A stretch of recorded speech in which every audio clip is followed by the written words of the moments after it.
Number 6, kung empleyado ka.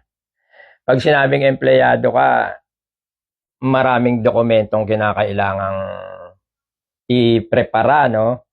Pero ngayon pala, nagwa-warning na ako. Wag kayong magpe-present ng fake documents. Kaso yan. Hindi yan ordinaryong upload. Baka imbis na ordinaryong upload lang, mapunta kayo sa iyakat, papasok muna kayo sa iProbe. Yung iProbe nga pala, pag-uusapan natin sa ibang video yan kung ano ba yung iProbe. Ano. Paglabas mo ng immigration, pag nakapasa ka, tingin ka sa kanan.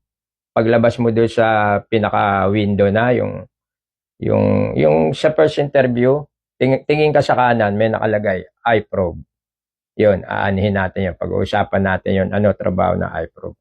Anyway, yun nga yung sinasabi ko, kung empleyado ka, kumpletuhin yung dokumento, hihimayin din natin isa-isa yan.